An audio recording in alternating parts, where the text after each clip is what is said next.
On this video, I'm going to give you 10 tips on customer service and how you can get and keep more customers. Buckle up, we're starting right now.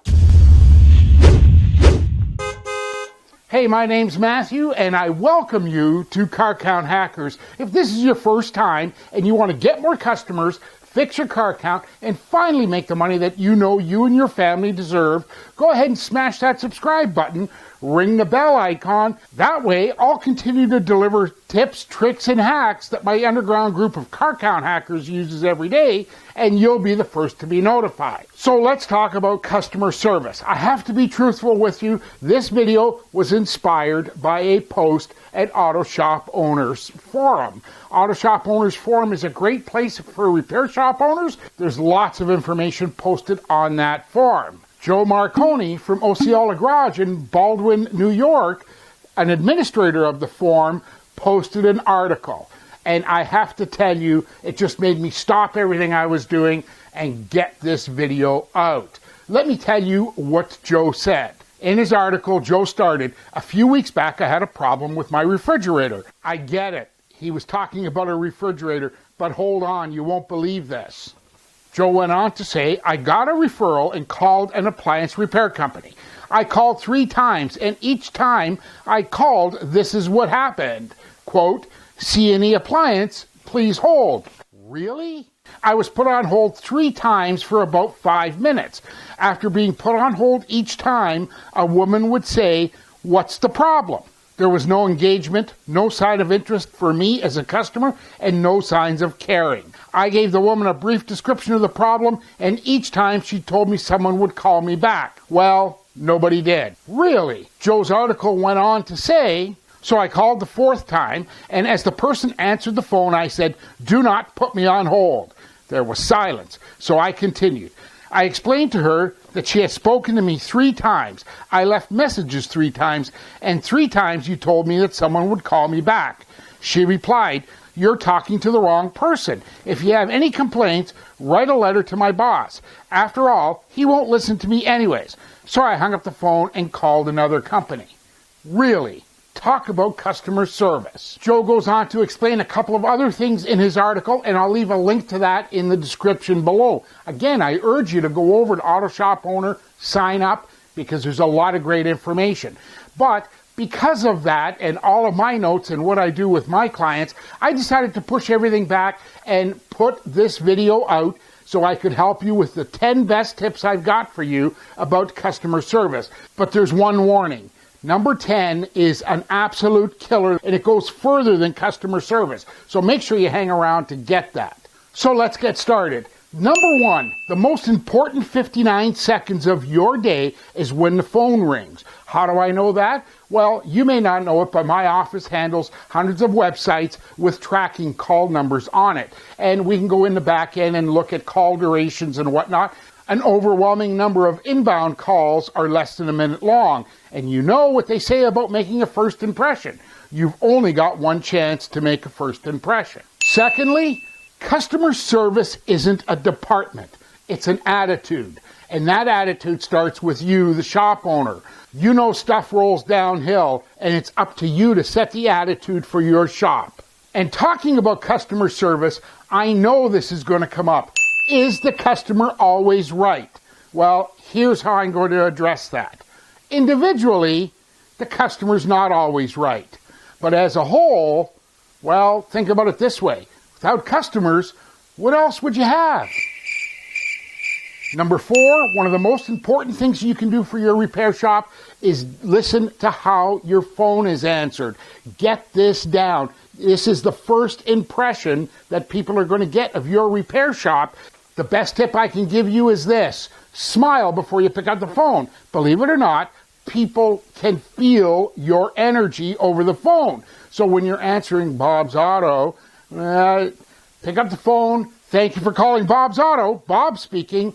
And now you've got my attention. You're interested in me. Number 5, there's always the instances where you can't help right now. Whether it's you, a service advisor, or whoever else answers the phone, there are chances where you can't answer that person's question. Don't just put them on hold. Ask them, would you rather hold for a couple of minutes or would you like me to call you back?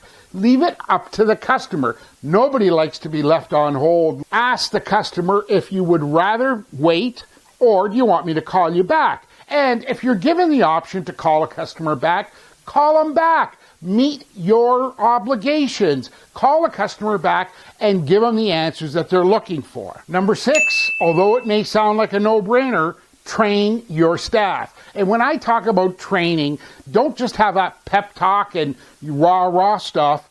Tell them specifically what you want said. When you answer the phone, I want you to say whatever.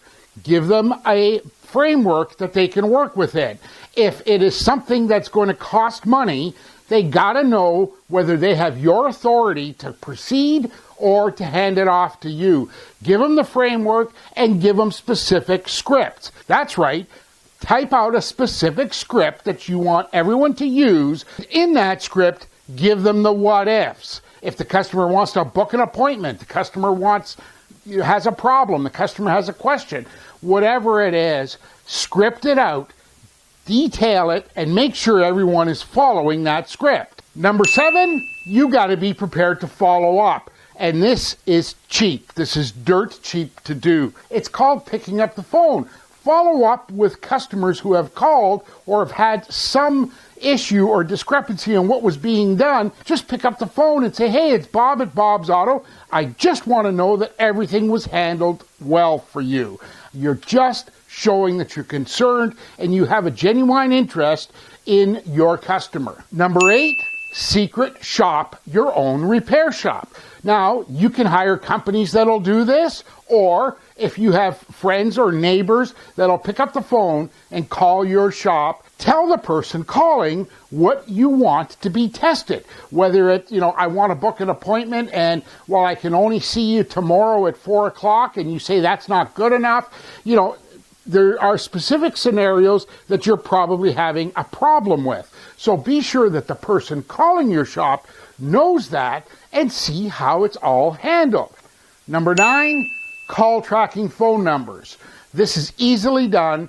Calls are recorded and you don't have to sit and listen to them all at once. And let me tell you, you will be surprised with what you hear come out of people's mouths from your shop when you listen to what they're saying on the phone. Number 10, and this is a biggie, when the person answering the phone can't help the customer, they're going to transfer the call. They're going to pass them off to possibly you, the shop owner, or someone else who can help. Here's what is critical. When you do that transfer, do what is typically called a pre-framing. Let me give you an example. Customer calls, is having a problem with squeaking brakes. The person answering the phone can't address the call. So, can I transfer you to Bob? Here's the catch. You introduce Bob by saying, Bob's got 18 years experience in brake repair. If you know you're working on a Toyota, change that to Bob's got 18 years experience working on Toyota brakes. Like, wow, what does the customer think? Imagine that. He called because he had a brake problem. Now he's being transferred to someone who's got 18 years experience on working on brakes on my car. What a win. I have to come clean with you when it comes to persuasion and influence. That trick has been tried, tested, and proven in countless studies. When the person transferring the call introduces the person they are going to speak to and gives just a short bio by saying he's got 18 years experience working on brakes, all of a sudden, customer feels the authority. Try it out, leave me your comments and tell me how it works for you. And while you're leaving comments, tell me everything that you like and don't like about this video. Tell me the best tips and tricks that I've left you. And in the meantime, if you want to get more customers, fix your car count, and finally get the money that you know you and your family deserve, go ahead and smash that icon. Don't forget to ring the bell, and that way I'll continue to share tips, tricks, and hacks that I use with my underground car count hackers, and you'll be the first to be notified. Matthew Lee, the Car Count Fixer. Take care, and I'll see you soon on the next video.